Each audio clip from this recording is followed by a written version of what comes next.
This is Dream Power Radio, the place where your dreams turn into reality. Here is your host, Debbie Spector-Weissman.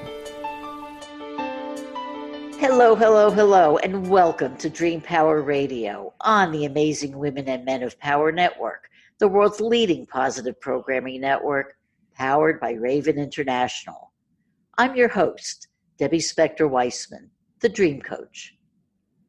This is the show where we talk about dreams, both daytime and nighttime dreams, and how you can use them to make the internal shift to a life you love. And as a reminder, I'm here to help you understand your dreams. So if you have a dream that's got you stumped, send it to me at debbie@dreampowerradio.com. I'll interpret your dreams and answer any questions you might have about the importance of dreams. Again, email it at debbie@dreampowerradio.com. And who knows, you may be featured on a future program. Now, this is my first show of the new year.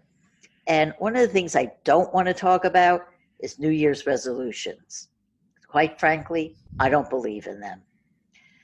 I think they're lists that sound great in the moment, but in the long run, 99% of the time, what happens is you start off with a great intention, whether it's to get a new job or to lose weight or to find the perfect relationship, and you're so passionate about it January 1st.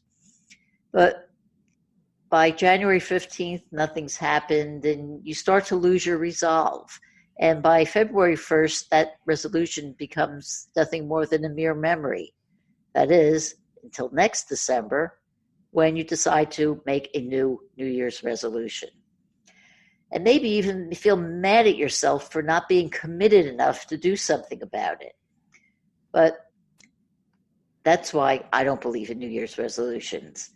But I do believe in using the new year as a way of looking at a new start, taking a little bit of time to do some introspection and seeing how you can make this the year that you want it to be.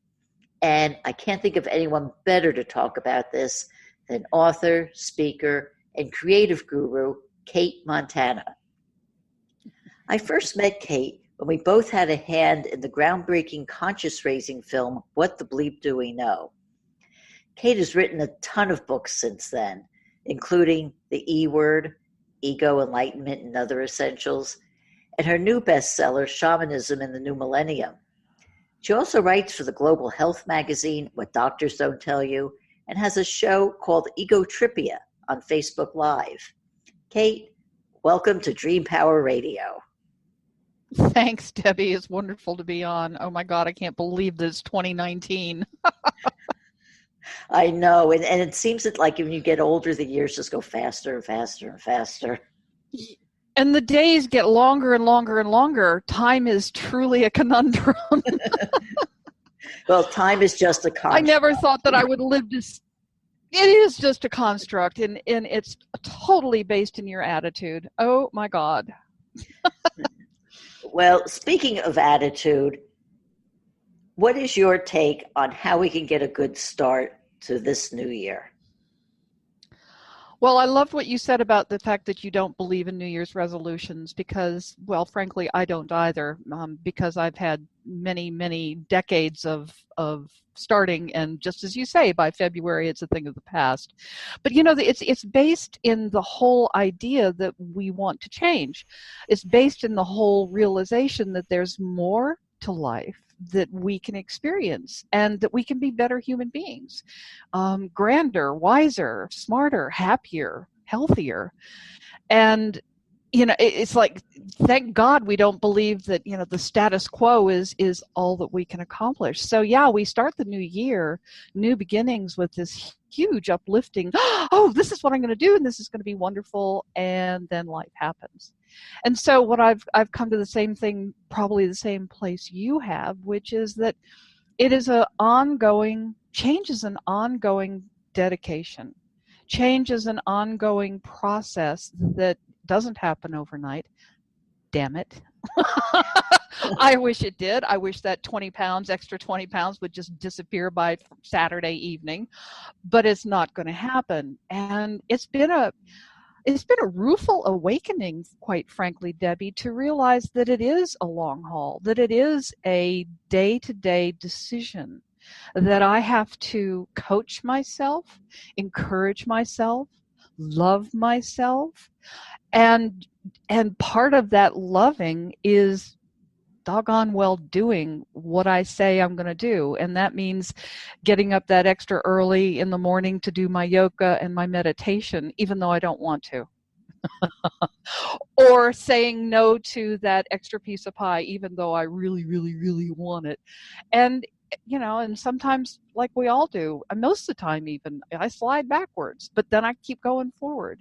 And so I think one of the things that's really helped me at this point in my life, and I'm 67, is that I've realized that it is a day-to-day decision. And that one of the most important things I've realized is that there's January 1st every morning when I open my eyes. Because we get all excited about a new year, but we don't get quite so excited about a new day. Because the new day just seems like yesterday and the day before that. And if we're not happy in our jobs or in our relationship or in our personal life with ourselves, then it's easy to get stuck in that I'm just not happy about X, Y, and Z and A and B and C and D and G and F, instead of waking up every morning and going, oh, it's a new life today. And it really is a new life every morning, Debbie. And it's fascinating. I've seen how I treat my day like I have treated my year, and I'm seeing the pattern that how I live my every day is how a little microcosm of the macrocosm of how I'm living my life. I start off all enthusiastic and fresh in the morning, and I'm going to do this and that and the other thing, and then after 8 hours at the computer or 12 hours or whatever, or a client ditches me, or all these things occur, and then by 8 o'clock at night it's just like, oh Jesus, just give me a glass of wine or a bottle and let me curl up in front of Netflix and just go away. And I'm like, oh my God, if the microcosm is the macrocosm, is this how I'm going to live my life? At 67, it's a little bit harder to get it up to be excited every day. It's a little bit harder to be positive sometimes if we have had a lot of disappointments in our life and we're facing, maybe depression sometimes, or overweight, or beginning to have health problems, etc. It can be a radical downward slide the older you get. And I'm like, wow, if I look at this daily, how I live each day as how I live my life, I'm now bootstrapping myself up in the evening and going, well, this is the time, instead of that glass of wine, this is the time to meditate, or this is the time to do my yoga and wake this little body back up, and not just kind of like slide into the nighttime hours and then go to sleep and then wake up to the next lifetime the next day. You know what I mean?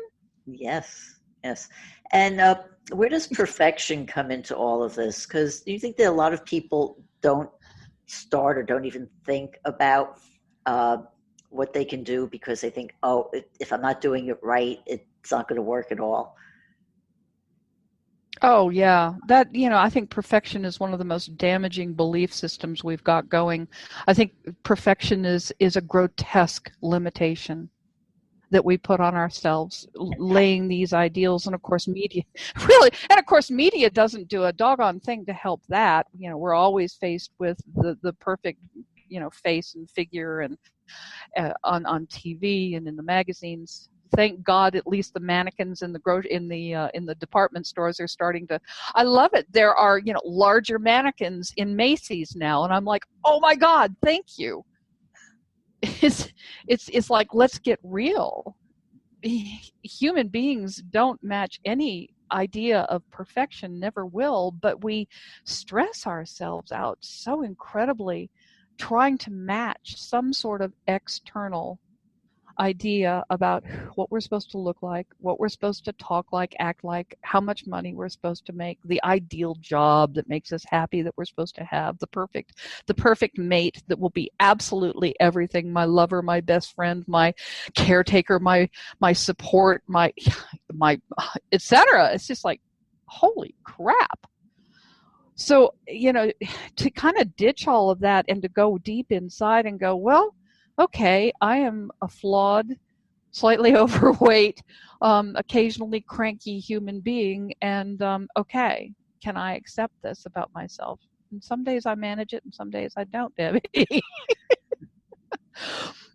But, at least I don't any longer beat myself up about how I fall short in my own eyes and my own estimation. Again, it's so important to take a real deep breath and to step back a bit from the cliff of thinking that this is how it has to be and go, wow, well, what really makes me happy in this moment? What can I do to make myself feel better? What can I do to feel content and at peace in my heart with myself and my life?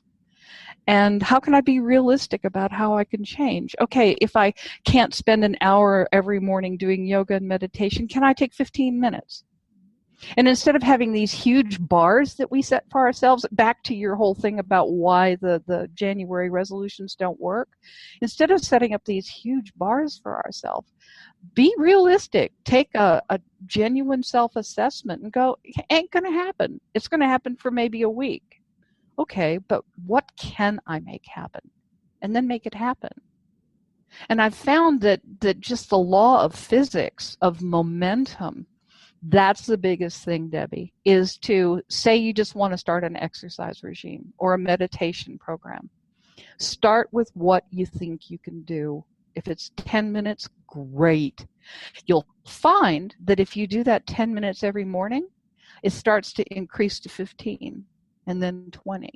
And before you know it, you're doing a half hour because your momentum, your energy, and your commitment, and then the enactment every day in these simple little practical realistic steps starts gaining power and energy. Well, it's also I remember one time it's about creating new habits. It's also absolutely. I mean, I remember a gal coming up to me one day going, oh my God, I so want a book, and I've started this book and I've been working on it for 2 years and I just can't get anywhere, and what am I going to do? And I just don't have time, but I really want to do it. And how do you write? And I'm like, wow. Well, and that's what I did. I coached her. I said, can you do 20 minutes every morning before you go to work, before you get dressed? And she said, yeah, I could do 20 minutes. I said, start with 20 minutes. She said, but 20 minutes isn't going to get me anywhere. I said, just trust me, just try it.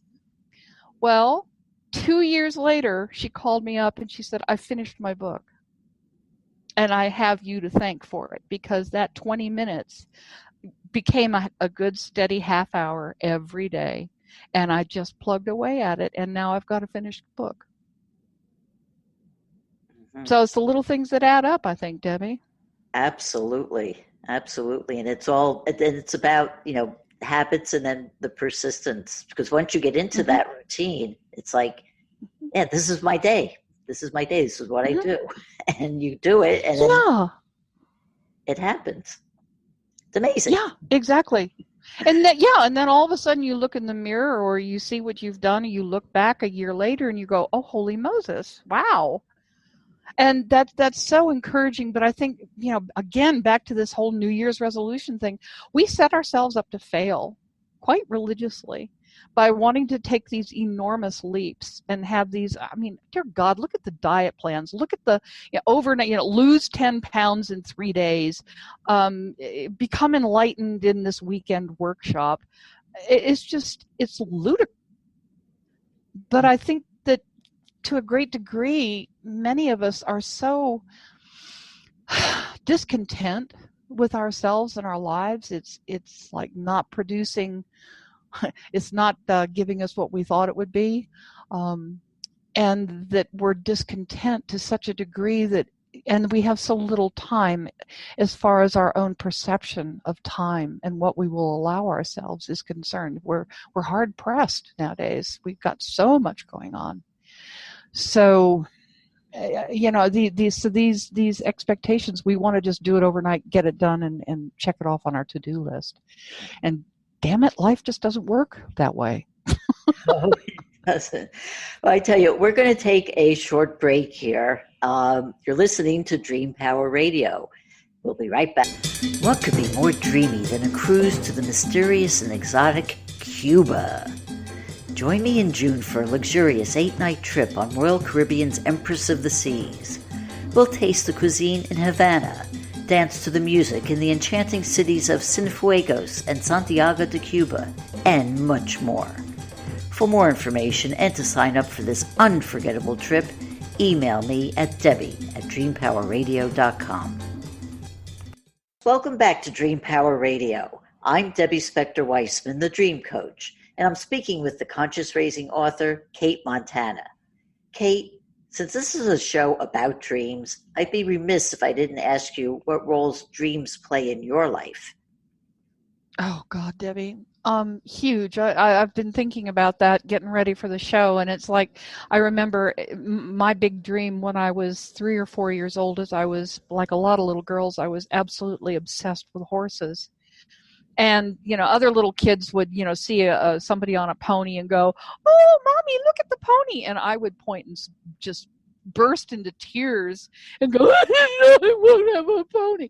Well, my mother could only take so much of that, and my stepdad, and by God, my desire turned into riding lessons. And within 2 years of starting riding lessons, my dream of having horses manifested. My parents moved out of Washington, D.C., bought a farm, and the rest was history. I spent the next 15 years living in the country raising horses.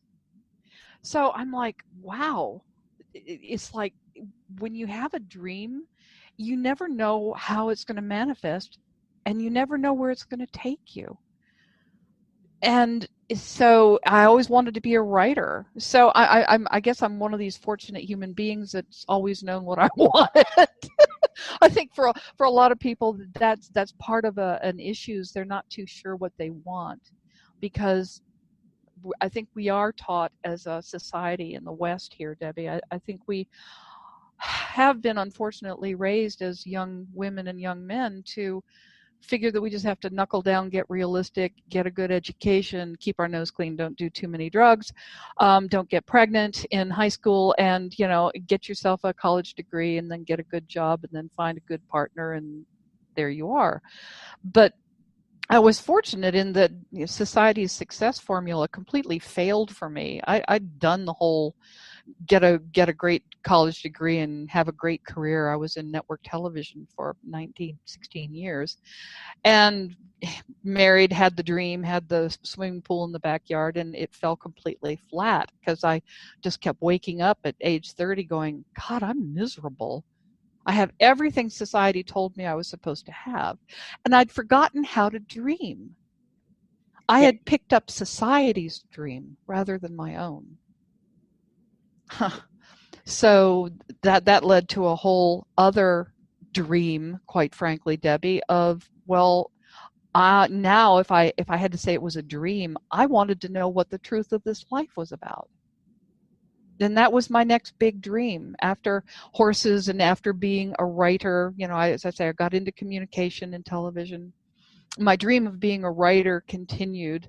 I turned to newspaper journalism and magazine writing when I was in my 30s. So I've been a journalist for, almost 30 years now. Holy Moses. And I always wanted to write books. So eventually that dream unfolded. And it's so interesting. I remember when I was like 35 and I was writing magazine and newspaper articles and stuff, but damn, I wanted to be a book author. And I was so down on myself, Debbie, that I hadn't written a book. And I had a best friend who was actually a best-selling author, and I was so freaking jealous of her. And on and on and on. And I realized later that it's like we have dreams, but they're part of us. They're part of our soul. And sometimes it takes time for those dreams to have the right time to come into existence. And so now, looking back as a published author many times over, I go, well, I was always going to write books. It was inevitable. It was in me. I dreamed of it because it was part of who I am. And I was going to manifest that inevitably. And I could have saved myself, and this just blows my mind. I could have saved myself so much self-angst, unhappiness, and down on myself and self-criticism if I'd known this. But instead, I would just flagellate myself. Oh, I'm 40 and I haven't written a best-selling novel yet. Yada, yada, yada. It's like, oh my God. Just, it will come. Your dreams will come, but they're not going to necessarily come in the time frame that we want it. And they usually don't show up the way we expect. But if we could just have patience with ourselves, take a deep breath and go, wow, this is my dream. And then, if it really is a deep-seated part of you, and a dream is a deep-seated part, if it's a genuine, authentic dream that matches your frequency and who you are on a soul level, it will come to fruition. Now, you do have to work at it. If I'd wanted to become a writer and then decided that I was just going to become a baker, at a bakery for the rest of my life and not even ever put pen to paper, that was not going to be a way to get myself to my dream of becoming a writer. So I took steps along the way. I fell into television, but it was communication. But then I made the conscious decision to move into newspapers. And then one thing led to another until I gained enough life experience to finally actually have something to write a book about. It took a lot longer than I thought it would. And it took me a lot of places that I didn't expect, like deep within the core of my own being, and trying to figure out the truth of life and the nature of life and the nature of who I really am. And that was, a saga, an investigation that is still ongoing. So the whole deal about dreams is, I think they're part of us, and they will naturally come to fruition. It just helps to sometimes take a deep breath and let life unfold as we hold those dreams and move towards them. And where does the ego fall into this thinking? Well, the ego is an inevitable construct. If I didn't have an ego and I didn't believe that I was Cate Montana, well, actually, I know better. I really am not Cate Montana. That's just the label that I put on my book covers. I really have come to the understanding, truthfully, that I am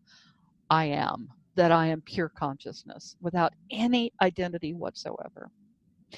That's not going to work too well on planet Earth. And the ego is an inevitable construct that comes just from living in a body. My eyes, ears, and nose and skin and everything tell me that, my senses tell me that you're not here in the room with me, that you're on a headset in my ear and you're somewhere half across the world and you're separate from me. So, and that idea of separation, that I am a standalone unit called Cate Montana in a fleshly body on planet Earth, that's the grounding, that's the foundation of the ego. That's my identity. My body gives me my identity of being solitary and separate. It's not really true in the larger picture. I and you and everybody else are much grander and totally unlimited divine beings. But in this human experience, the body gives me the ego.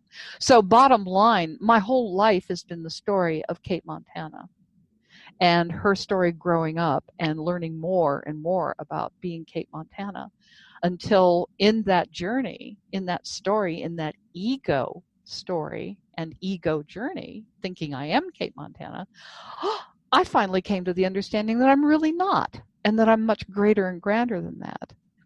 So it's all an ego story, Debbie, until it's not.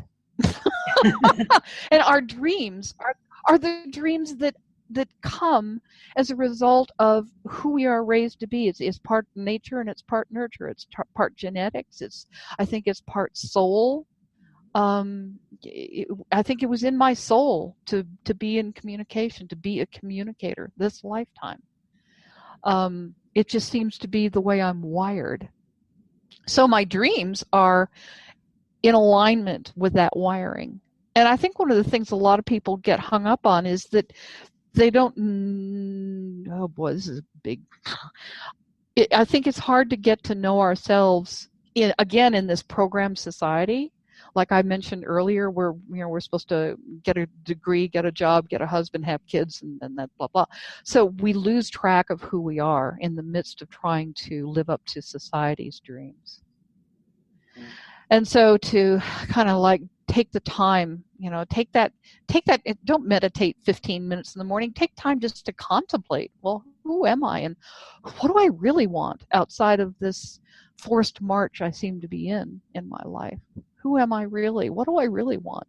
And get back in touch with those dreams that are in alignment with the deepest parts of our soul. And when we do that, then I think we have the chance to truly flower.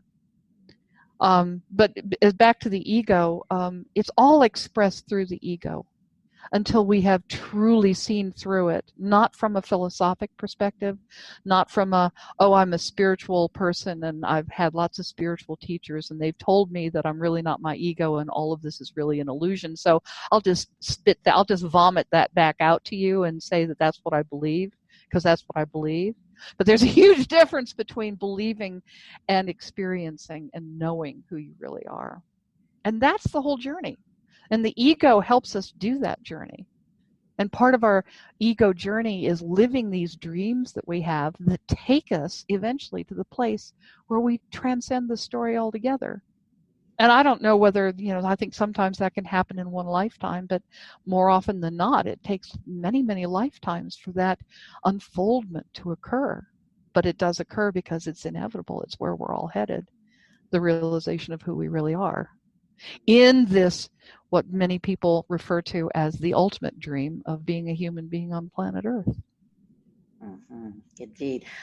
You once said that you can become so involved with life that you become life itself.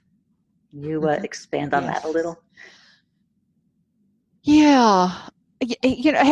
I think, art, for example, when you dance or when you're a young child and you're just running and playing, there's not a thought in your head.